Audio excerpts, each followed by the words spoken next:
Hello everyone, welcome back.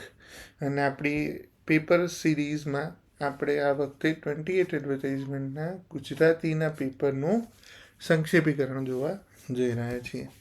Right, તો પહેલાં તો સંક્ષેપીકરણમાં હું તમને થોડું મારું અન્ડરસ્ટેન્ડિંગ કહી દઉં. રાઈટ, કે આઈડિયા શું હોય છે. Ideally you all are going to be civil servants.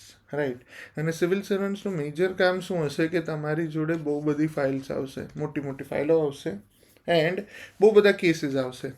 Cases એટલે કોઈ પણ એક સિચ્યુએશન્સ હશે, કોઈ પણ એક પર્સન છે એની એક રજૂઆત હશે, ને એ રજૂઆતની તમે જોશો તો it will be huge, gigantic રજૂઆત હશે. બરાબર, even I too have files which are maybe in hundreds of pages. Right, પણ તમારે એની સમરી મૂકવાની હશે, maybe half a page, maybe 200-300 words, maybe even less. અને તમારે તમારા ઉપરી અધિકારીને એક સ્મોલ ડિસિઝન લેવા માટેની સપોર્ટ સિસ્ટમ આપવી પડશે. Now you realise why this portion is included into the exam. સૌથી પહેલાં આપણે સમજવું જરૂરી છે કે વસ્તુ કેમ આપણને પૂછવામાં આવે છે. રાઈટ, પૂછવામાં એટલા માટે આવે છે કે આ વસ્તુ તમારે વાસ્તવિકતામાં સૌથી વધુ કામમાં આવશે. રાઈટ, તમને ખબર હોવી જોઈએ કે કઈ કઈ વસ્તુ કામની છે અને કઈ કઈ વસ્તુ નકામી છે. રાઈટ, સો આપણે જ્યારે સંક્ષેપીકરણ કરશું ત્યારે આપણે શું કરીશું, આપણે હાર્દને કે મેઇન જે કોન્સેપ્ટ છે, જે કોર છે, એને સસ્ટેઇન કરવાનો છે.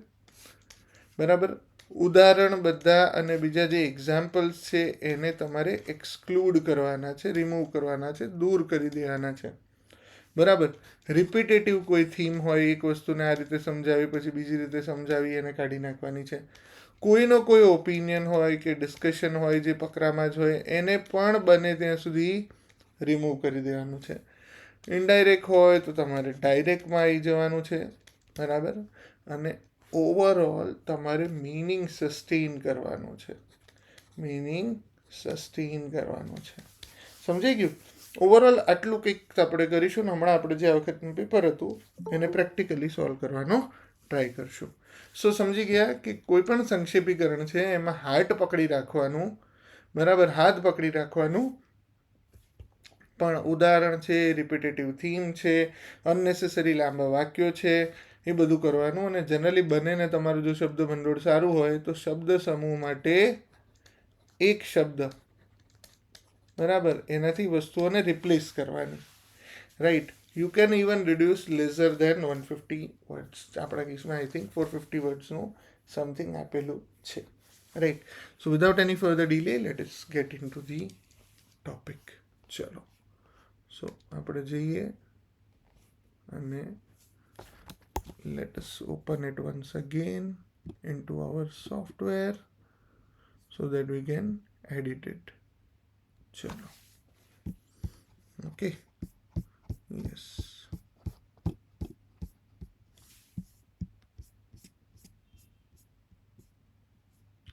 ચલો તો આપણે આવી ગયા આપણા ટોપિકમાં અને આપણે કરીએ ચાલો આજના ડિસ્કશનને. ચલો, આજે આપણે કયો પેન લઈએ? Let us take something of brown. ચલો, હા, નીચે આપેલા ગદ્યખંડ કે જે 450 વર્ડ્સનો છે એનો મૂળ વિચાર જળવાઈ રહે એ રીતે લગભગ 1/3 ભાગમાં એનો સંક્ષેપ કરો. ઠીક છે? ચલો જો, હવે અહીંયા શરૂઆતમાં શું છે, એકવાર શાંતિથી વાંચી જઈએ. સંસારને વટવૃક્ષ સાથે સરખાવ્યું છે. સકામ કર્મોમાં તન્મય રહેતો મનુષ્ય આ સંસાર વૃક્ષની એક ડાળી પરથી બીજી ડાળી પર, બીજી ડાળી પરથી ત્રીજી ડાળી પર એમ અંત વિના ભટક્યા કરે છે. આ સંસાર વૃક્ષને કોઈ છેડો નથી અને આ વૃક્ષને ચોંટી રહેલા મનુષ્યને માટે કોઈ મુક્તિની શક્યતા નથી. અમુક વર્ડ તમને જો અગત્યના લાગે તો તમે અંડરલાઈન કરી શકો. બરાબર, મુક્તિની કોઈ શક્યતા નથી.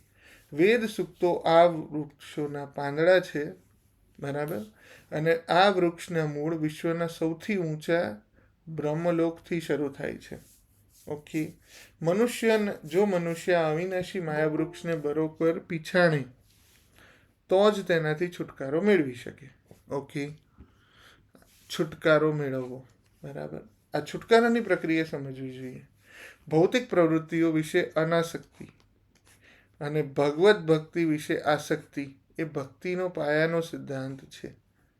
આ અધ્યાયની શરૂઆતમાં જ સંસાર પ્રત્યેની આસક્તિને વછોડી નાખવાનું કહ્યું છે. આ ભૌતિક અસ્તિત્વનું મૂળ દંખાય છે ઊંચે, એટલે કે વિશ્વના સર્વશ્રેષ્ઠ બ્રહ્મલોકમાં મહત્વમાંથી ભૌતિક જીવન શરૂ થાય છે. ત્યાંથી આ દ્રશ્ય સૃષ્ટિનો વિસ્તાર થાય છે અને વૃક્ષની અસંખ્ય શાખાઓ એ વિવિધ લોક છે. તેના ફળ એ જીવનના ધર્મ, અર્થ, કામ અને મોક્ષ એ 4 પુરુષાર્થોના પરિણામ છે. હવે ઊંચે મૂળ અને નીચે શાખાઓ એવા કોઈ વૃક્ષનો કોઈને લૌકિક અનુભવ નથી, પણ વસ્તુ આવી છે ખરી.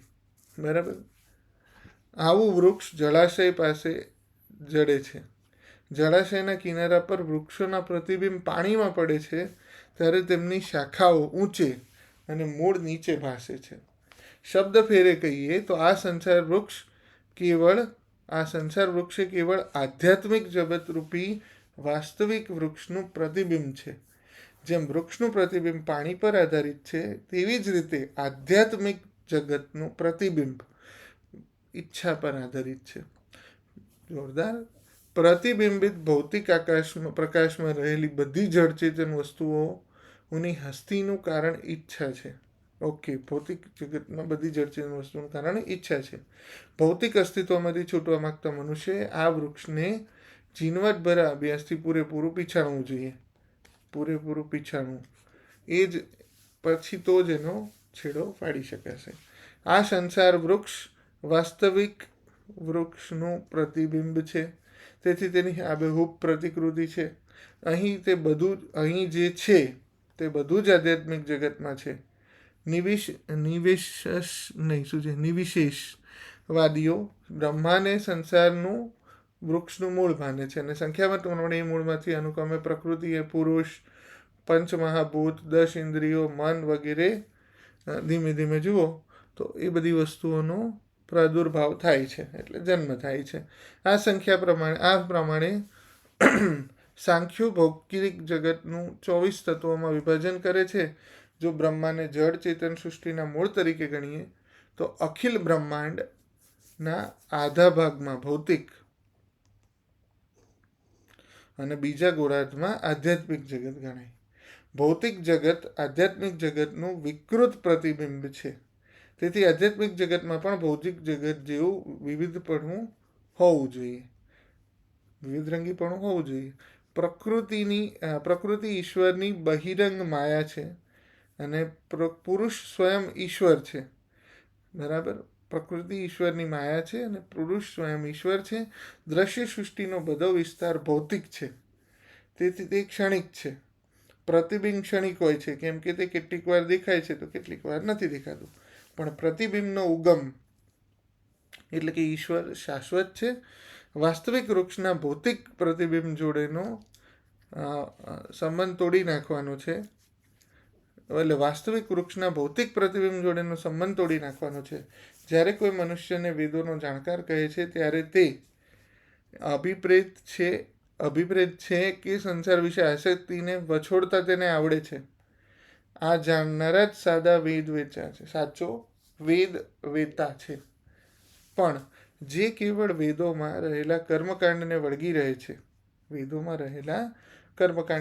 રહે છે તે સંસાર વૃક્ષના લીલા પાંદડા પ્રતિબદ્ધ રહે છે. વેદોના ઉદ્દેશ જાણતો નથી અને વેદોનો ઉદ્દેશ આ ભૌતિક પ્રતિબિંબ એટલે કે આ પ્રતિબિંબિત ભૌતિક વૃક્ષને નિર્મૂળ કરી આધ્યાત્મિક જગતના વાસ્તવિક વૃક્ષને પામવાનો છે. ઓકે. આનું મગનલાલ પ્રજાપતિ. બહુ ખતરનાક લેવલનું તમને ફિલોસોફિકલ અને મે બી બહુ જ આધ્યાત્મિક લેવલની ડિટેલ આવે એવું તમને અહીંયા આપવામાં આવ્યું છે. જો આપણે આને થોડું કોમ્પ્રિહેન્ડ કરવાનો ટ્રાય કરીએ. બરાબર. અહીંયા શું કીધું છે, અહીંયા થોડું તમે ઇમેજિન કરો ને તો તમને એક પિક્ચર જેવું મગજમાં બનાવી શકો. કેવું પિક્ચર બનશે હું તમને સમજાવું. જો આપણે એને અહીંયા લઈ લઈએ. ઓકે. પિક્ચર કંઈક આવું બનશે કે ભાઈ આ છે રિયલ વૃક્ષ. ઉપર છે બ્રહ્મલોક. ઠીક છે, આ રિયલ વૃક્ષ, આ એના મૂળ છે, બરાબર. અને પછી આ એનું થડ અને આ એની શાખાઓ. આ વાસ્તવિક છે એઝ પર પેરેગ્રાફ. આ એક રિયલ જગત છે. અને બ્રહ્માંડ તમે જુઓ તો 2 ભાગમાં ડિવાઇડેડ છે, બરાબર. ઉપરવાળો ભાગ છે જેને આધ્યાત્મિક જગત કહીએ, બરાબર. અને નીચેવાળું છે જેને સો કોલ્ડ આપણે વાસ્તવિક નહીં, આને ભૌતિક જગત કહીશું. એકચ્યુઅલી જે રાઇટર છે એના પ્રમાણે આ ભાગ છે એ વાસ્તવિક જગત છે, બરાબર. અને જે નીચેનો ભાગ છે એ પાણીમાં દેખાતા પ્રતિબિંબિત, એટલે કે પ્રતિબિંબ સમાન છે. ઠીક છે. સો અહીંયાથી આપણે જોઈશું પ્રતિબિંબમાં, તો તમને આપણું આ જે ટ્રેડિશનલ વૃક્ષની કોન્સેપ્ટ છે એ પ્રમાણે તમને બધી વસ્તુઓ દેખાશે. અને અહીંયા જે વસ્તુ રિયલમાં કલરફુલ હશે તો અહીંયા દેખાશે. હવે આ જે મૂળ છે ને એને ઈશ્વર કહેવામાં આવ્યું છે. અને આ બધી ભૌતિક જગતમાં જે બધું ફળ આવે છે ને, આઈડિયલી પહેલી લાઈનમાં તમે સાંભળ્યું હશે કે મનુષ્ય છે એક ડાળીથી બીજી ડાળીમાં, ને આમાં અંદરો અંદર વસ્તુઓમાં ફસાઈ રહે છે, એ બહાર નથી આવી શકતો, રાઈટ. અને એને જો બહાર આવવું હશે તો એણે આ વસ્તુને ઓળખવી પડશે. અને એનું સોલ્યુશન શું આપ્યું છે? વેદ સૂત્રો. એટલે આ વેદિકની ઇમ્પોર્ટન્સને સમજાવતું આખું એક તમને સંક્ષેપીકરણ આપી દીધું છે, રાઈટ. આપણે ફરી એકવાર જોઈએ અને સમજીએ કે કઈ વસ્તુઓ આપણને આપી છે. સંસારને એક વટવૃક્ષ છે આપણે બનાવી લીધું, બરાબર. અને ભૌતિક પ્રવૃત્તિ સોલ્યુશન જો અહીંયા આપ્યું છે, ભૌતિક પ્રવૃત્તિઓ વિશે અનાસક્તિ અને ભગવત ભક્તિ પ્રત્યે આસક્તિ. એટલે જો આપણે ભૌતિક જગતમાં, ભૌતિક જગત એટલે હવે શું થયું તમે જુઓ, અહીંયા રિયાલિટી છે, પણ અહીંયા જે તમને દેખાય છે ને એ પ્રતિબિંબ છે. એટલે આપણું મગજ સાયકોલોજીકલી આપણને એક સોલ ગણીએ, આપણું ભીમબેટકાવાળું, તો એણે એકચ્યુઅલી જવાનું છે રિયલ વર્લ્ડમાં અહીંયા, પણ એ શું કરશે, અહીંયા આવીને આની એક બ્રાન્ચ પર, એનાથી બીજી બ્રાન્ચ પર, અને એ રીતે કન્ફ્યુઝ થયા રાખશે. તો હવે અહીંયાથી અહીંયા માઇગ્રેટ કરવાનું છે તમારે. અહીંયાથી જો તમારે ઉપરના રસ્તે માઇગ્રેટ થવું છે, so as per the author which is the solution is કે ભૌતિક પ્રવૃત્તિઓ વિશે અનાસક્તિ. એટલે ભાઈ મને કોઈ ફેર નથી પડતો, બરાબર. તમે કામ કરો પણ ડિટેચ્ડ રહીને, બરાબર. અને આ બધું ક્યાં લખેલું છે? વેદ સૂત્રોમાં. વેદમાંથી તમને રિયલ નોલેજની વાત કરે છે. અને ભૌતિક અસ્તિત્વમાં તમે શું કરો કે જેવું તમે આને છોડી દેશો ને એટલે તમને એકચ્યુઅલી ફ્રી થવાની, લિબર્ટી મળવાની શરૂઆત થઈ જશે. અને ભગવત શક્તિ, ભગવત એટલે કારણ કે ઈશ્વર ઉપર છે, તો તમે એ ભગવાનમાં જ્યારે શ્રદ્ધા રાખશો, જ્યારે ભગવાન પર ફોકસ કરશો, તો તમે એના પ્રતિબિંબમાંથી છૂટી જશો. કે અહીંયા તમને મૂળને બધું જે દેખાય છે તે ખરેખર રિયલ નથી. રિયલ ક્યાં છે? ઉપર છે. તો હવે જુઓ, હવે આનું સંક્ષેપીકરણ બધું ચાલુ કરીએ, પણ એક સાયકોલોજીકલી આ પહેલી જ વાર વાંચીને તમારા મગજમાં આવું કંઈક ઇમેજ રેડી થઈ જવી જોઈએ કે ઓકે આવી કંઈક વાત કરે છે. Now let us try to comprehend. નાનું કરવાનો ટ્રાય કરીએ. સંસાર રૂપી વટવૃક્ષ, બરાબર, આવી રીતે લખાય. સંસાર રૂપી વટવૃક્ષમાં શું કહેવાય? મનુષ્ય, બરાબર.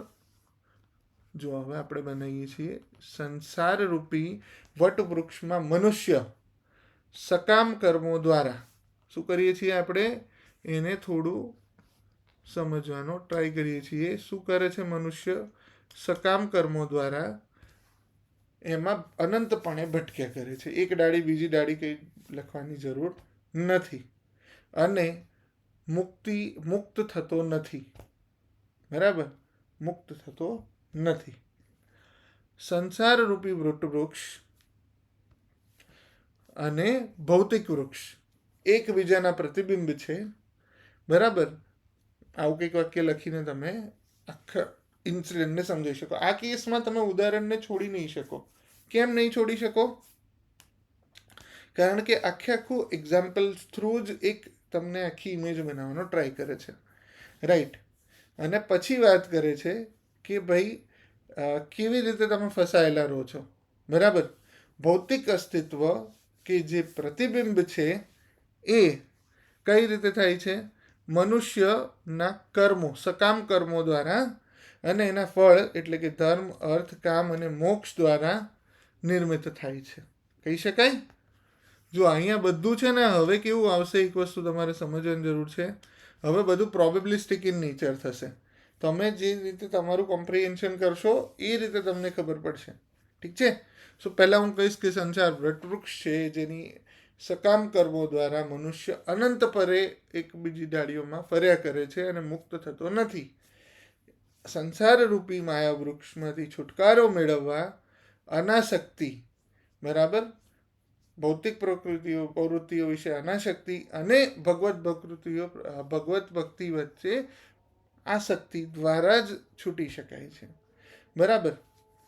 પછી તમે કહો કે ભાઈ જે દ્રશ્ય છે એમાં અસંખ્ય શાખાઓ અને એના દ્વારા ફળ અને કર્મ અને ફળોનું નિર્માણ થાય છે. બરાબર. સંસાર વૃક્ષ પ્રતિબિંબ હોય, બરાબર, મનુષ્યએ તેનો ઝીણવટભરો અભ્યાસ કરી જાણી છોડવું જોઈએ. ઠીક છે. આની સમરી આપી દીધી મેં. બરાબર. અને પછી આપણે આવીએ અહીંયા કે નિવિશેષવાદીઓ બ્રહ્માને સંસાર વૃક્ષનું મૂળ માને છે. આપણે એ બધી વસ્તુઓમાં ના જઈએ તો પણ ચાલે. બરાબર. અહીંયા તમે લખી શકો, બ્રહ્મામાંથી પ્રકૃતિ, પુરુષ, પંચ મહાભૂત અને વગેરે ઇન્વોલ્વિંગ વસ્તુ એટલે પ્રાદુર્ભાવ ઉત્પન્ન થાય છે. બરાબર. પરંતુ આધ્યાત્મિક જગતમાં, બરાબર, અડધા ભાગમાં ભૌતિક અને અડધા ભાગમાં આધ્યાત્મિક જગત જોવા મળે છે. ભૌતિક જગત પણ રંગીન જણાતા, ભૌતિક જગત રંગીન પણ ક્ષણિક છે. બરાબર. પરંતુ શાશ્વત કે જે વાસ્તવિક વૃક્ષ છે તેને વેદ દ્વારા જાણીને છૂટી શકાય છે. બરાબર. મોરલેસ તમે આટલામાં બધું સમરાઈઝ કરી દીધું. બરાબર. કર્મકાંડ દ્વારા, બરાબર, કર્મકાંડ દ્વારા આ ભૌતિક જગતમાંથી બહાર નીકળી શકાતું નથી. અને ફરી એકાદ વાર તમારે શું કરવાનું, હવે તમને થોડી પ્રોસેસ ફરી એકવાર સમજાવી દઉં. એક્ઝામમાં તમારે શું કરવાનું, પહેલાં મેઇન એક ઇમેજિનેશન કરી લેવાનું કે કઈ બાજુ છે. Then what you should do, તમારે એક પહેલાં છે ને પેન્સિલથી કાં તો બીજી એક જગ્યાએ સાઈડમાં એક સ્મોલર વર્ઝન્સ નવું બનાવવાનું, નાનું તમારી રીતે લખી દેવાનું. અને પછી શું કરવાનું, એ જ પેરેગ્રાફને ફરી રિફાઇન કરીને લખવાનો. જો આવી રીતે તમે લખશો ને તો તમારું મસ્ત કોમ્પ્રિહેન્શન કે સંક્ષેપીકરણ થઈ જશે. ઠીક છે. ગુજરાતીમાં મેં તમને ગુજરાતી ઇંગ્લિશ મિક્સ કરીને સમજાવ્યું. બરાબર. કેમ કે મારી પણ ગુજરાતીની પ્રેક્ટિસ છૂટી ગઈ છે, ઘણા બધાની છૂટી ગઈ છે. બહુ એવું કંઈ વિચારવાની જરૂર નથી. તમને ખાલી વિચાર કઈ રીતે કરાય અને વસ્તુને કોમ્પ્રિહેન્ડ કઈ રીતે કરાય એનો મેં તમને આઈડિયા આપ્યો. બાકી તમે આવી રીતે કંઈક કોર સમજશો ને વસ્તુનો તો તમને એમાંથી તમારા સિમ્પલર વર્ડ્સમાં લખતા આવડી જશે. ઠીક છે. સો આ સાથે આજે આપણો આજનો આ વિચાર અને આજનો આ સંક્ષેપ આપણે આટલે સુધી રાખીએ. બરાબર. એકવાર તમારે શું કરવાનું, આખું વાંચવાનું, બીજી વાર એમાંથી મેઇન કીવર્ડ્સ આઈડેન્ટિફાઈ કરીને લખવાના અને અલ્ટિમેટલી એમાંથી એક ફરી લખશો એટલે તમારું પેરેગ્રાફ રેડી થઈ જશે. ઠીક છે. સો with this we conclude today's session. Keep learning, keep enjoying. Bye bye. Take care.